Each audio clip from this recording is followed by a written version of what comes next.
ఎన్టీఆర్ వర్ధంతి సందర్భంగా ఏదైతే కనుక నేను లక్ష్మీ పార్వతి చేసిన కామెంట్స్ని అసలు ఎలా చూడాలంటారు? చంద్రబాబు నాయుడు గారు ఆ రోజు వెన్నుపోటు పొడవటం వల్లే ఆయన క్షోభించి చనిపోయారు అనే మాట పదే పదే ఎందుకు చెప్తుంది అనుకోవాలంటారు? దేశ చరిత్రలో స్వర్గీయ అన్న నందమూరి తారక రామారావు గారు మహానుభావుడు, మా ఆరాధ్య దైవం ఎన్టీఆర్ గారు.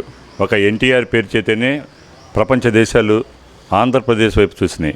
ఈ ఆంధ్రప్రదేశ్ తెలుగు వారికి గర్వించదగ్గ నాయకుడు మా దైవం అన్న నందమూరి తారక రామారావు గారు. 30 సంవత్సరాలైనా భారతదేశంలో ఏ ఒక్క నాయకుడికి జరిగినట్టుగా ఈ ఆంధ్రప్రదేశ్లో స్వర్గీయ అన్న నందమూరి తారక రామారావు గారిని స్మరించుకోవటం, నిన్న వర్ధంతి సందర్భంగా అనేక సేవా కార్యక్రమాలు చేయటం, మా ఈ భారతదేశంలో కూడా ఒక మంచి పేదవాడికి అండగా ఉండే, పేదవాడికి పట్టెడు అన్నం పెట్టిన స్ఫూర్తి నాయకుడు అన్న నందమూరి తారక రామారావు గారు. రాజకీయాలకు ఒక దిక్చూచి అన్న నందమూరి తారక రామారావు గారు పేదవాడికి పక్కా ఇల్లు కానివ్వండి, మహిళామ తల్లులకు దోవతలు కానివ్వండి, అట్లానే అనేక ప్రవేశపెట్టిన ఘనత ఆనాటి ముఖ్యమంత్రి నారా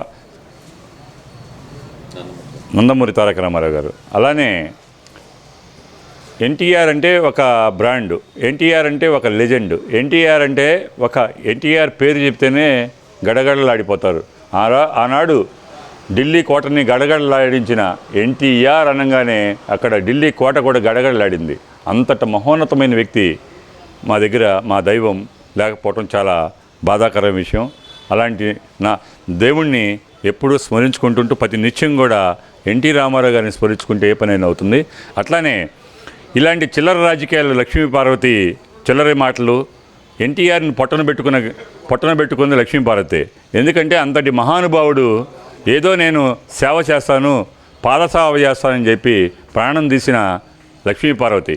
ఇలాంటి లక్ష్మీ పార్వతి మాటల దానికి వైసీపీ నాయకులు కొంతమంది దీన్ని పనిగట్టుకొని ఈ లక్ష్మీ పార్వతిని అదే పనిగా ఎన్టీ రామారావు గారిని, చంద్రబాబు నాయుడు గారిని లేని ఆలోచనని తెలియజేసి ఈ రాష్ట్రంలో ఒక మహమ్మారి లాగా దాపరించిన లక్ష్మీ పార్వతికి పాపం వెంకట సుబ్బారావు గారినేమో పొట్టను పెట్టుకుంది. ఇట్లా అనేక దగా చేసి వచ్చింది, ఆ కుటుంబాన్ని నాశనం చేసింది.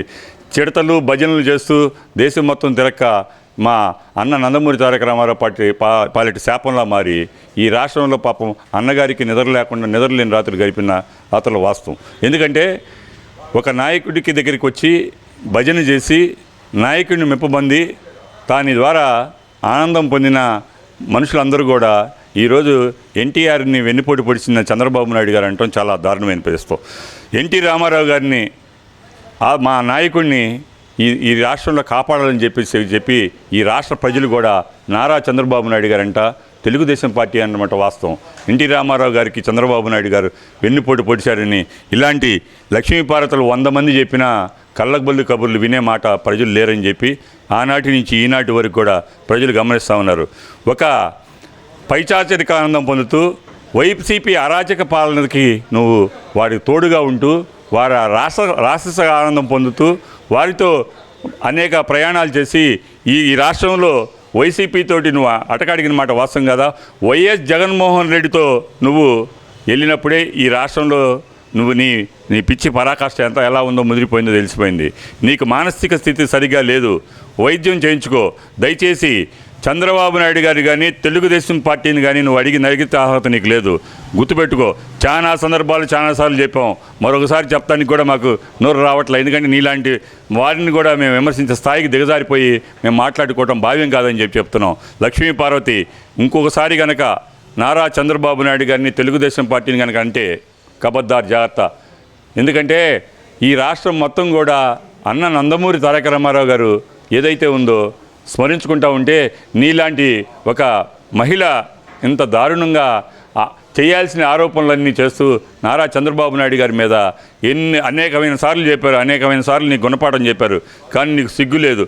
దైవం దగ్గరికి వెళ్ళి కాళ్ళు పట్టుకొని దండం పెట్టుకొని పూజ చేసుకొని వెళ్ళు, అది నీకు ఇంకా పాప చెరాయి మిగులుతావు.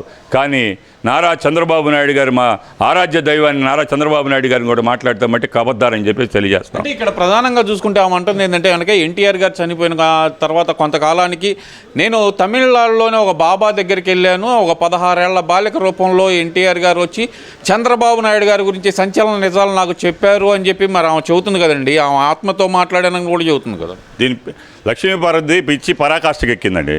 ఆత్మతో వాళ్ళ నాయకుడే ఆత్మతో మాట్లాడుతూ ఉంటాడు, వాళ్ళ వైఎస్ జగన్మోహన్ రెడ్డి ఆత్మలతో మాట్లాడుతూ ఉంటాడు. వాళ్ళ దాంట్లో పనిచేసిన వాళ్ళకి ఆత్మలతో మాట్లాడటం పెద్ద తేడా ఏం కాదు. అనేకమైన చోట్ల తిరిగింది, పిచ్చి పరాకాష్ఠకి ఎక్కింది. శాతబడులు చేశారు అని ఒక చోటకి వెళ్ళి ఒక చోట నాకు కొన్ని వాగ్దానాలు వచ్చినాయి, నా పలుకులు ఇలా ఉన్నాయి, ఎన్టీ రామారావు గారు నా ఆత్మలో దూలాడు, ఏంది నీ ఆత్మలో దూలేది, నీకు పిచ్చి పరాకాష్ఠకి ఎక్కి ఆయన దగ్గర ఉన్న డబ్బులన్నీ దాచుకోవడానికి నీకు ఎక్కడెక్కడ దాచిపెట్టిందో తెలియక మతి భ్రమించి అనేక రకంగా పేలాపన చేస్తున్నావు. అది చాలా దారుణమైన పరిస్థితి అండి. ఇలాంటి మనుషులు సమాజంలో ఉండటం కూడా చేటు అని చెప్పేసి తెలియజేస్తున్నాం. అంటే ఇక్కడ ముఖ్యంగా ఏదైతే ఆయన ఎన్టీఆర్ గారి విగ్రహం ఏదైతే ఆంధ్రప్రదేశ్లో ప్రైడ్గా నిలవాలి అంటూ చంద్రబాబు నాయుడు గారు కానీ లేదంటే నాయకులు కానీ భావిస్తూ ఒక పెద్ద విగ్రహాన్ని పెట్టే క్రమంలో దాన్ని కూడా ఎద్దేవా చేసే రకంగా మరి మాట్లాడటాన్ని అసలు ఎలా చూడొచ్చు అంటారు? మా ఆరాధ్య దైవం స్వర్గీయ అన్న నందమూరి తారక రామారావు భారతరత్న ఇవ్వాలని మేము అడుగుతాం. మాకు నైట్ హక్కు ఉంది. ఈమె లక్ష్మీపార్వతి అనే వ్యక్తి ఏ క్వశ్చన్ కూడా ఎన్టీ రామారావు గారి గురించి నైతిక హక్కు ఆమెకు లేదు. ఒక భార్య ఏమని నువ్వు రోడ్డును బాడేసి రోడ్డును మాట్లాడుకునే విధంగా మాట్లాడే తీరులు లేదు. ఈమె మతి భ్రమించింది. అనేక రకాలుగా అనేక స్టేట్మెంట్లు ఇస్తూ ఈ రాష్ట్రంలో ఎన్టీ రామారావు గారి పేరుని బదలాం చేసిన ఘనత ఒక లక్ష్మీపార్వతికే ఉంటుంది. ఈ ఆంధ్రప్రదేశ్లో ఏ ఒక్క ప్రజలు కూడా ఏ ఒక్క పౌరుడు కూడా స్వర్గీయ అన్న నందమూరి తారక రామారావు మరి దైవం అంటారు. అలాంటి దైవాన్ని రోడ్డు మీదకి ఇచ్చిన ఘనత లక్ష్మీపార్వతిది. గుర్తుపెట్టుకోండి, ఇలాంటి వ్యక్తులు సమాజానికి చేటు, వీళ్ళని చాలా దూరంగా పెట్టాలని చెప్పి తెలియజేస్తున్నాం. రేపు జగన్మోహన్ రెడ్డి అధికారంలోకి రాగానే అటు నారా లోకేష్ గారిని అలాగే చంద్రబాబు నాయుడు గారిని మళ్ళీ జైల్లో వేయటం ఖాయం, ఇది తథ్యం అని చెప్పి ఆమె శపథం చేస్తుంది కదండి. మరి లక్ష్మీపార్వతికి మతి భ్రమించింది. దీనికి మతి భ్రమించి ఇష్టానుసారం నారా లోకేష్ బాబు గారు కదా, నారా లోకేష్ బాబు గారి ఇంటి దగ్గర ఉండే కార్యకర్తలు కూడా నువ్వు టచ్ చేయలేవు. గుర్తుపెట్టుకో, నీకు అంత దమ్ము, మేము చెప్తున్నాం, దమ్ము ధైర్యంగా తెలుగుదేశం పార్టీ కార్యకర్తగా నిజాయితీగా నిబద్ధతగా ఉంటాం. మీకు ఆ దమ్ము ధైర్యం ఉందా? మీరు చెప్పగలరా? ఛాలెంజ్ మీకు ఎనీ టైం మీకు ఛాలెంజ్ చేస్తున్నా. లక్ష్మీపార్వతి కాదు, ఎవడైనా సరే నేను చెప్పిన ఛాలెంజ్ కట్టుబడి ఉండి తెలుగుదేశం పార్టీ కార్యకర్త ఒక అవినీతిగా ఆరోపణలు ఉంటే మేము తలదించుకునే స్టేజీలో ఎప్పుడు ఉండం. తల ఎత్తుకొని బతికి కాలు రెగలేసే దమ్మున్న నాయకుడు మా నాయకుడు నారా చంద్రబాబు నాయుడు గారు, నారా లోకేష్ బాబు గారు. నక్కకి నాగలోకం అంత తేడా ఉంటుంది మీ నాయకుడికి మా నాయకుడికి. మీరు జైలుకి పోతారు, ఇంకెంతమంది జైలు పోవడానికి సిద్ధంగా ఉన్నారు, ఎన్ని తప్పులు చేశారో మీరు అందరూ రెడీగా ఉండండి. అంతేగాని మా నాయకుడికి స్పష్టంగా తెల్ల పేపరు తెరిచిన పుస్తకంలా ఉంటుంది. గుర్తుపెట్టుకోండి. మరొకసారి కనుక మా నాయకుడిని విమర్శిస్తే కబద్దార్, జాగ్రత్త.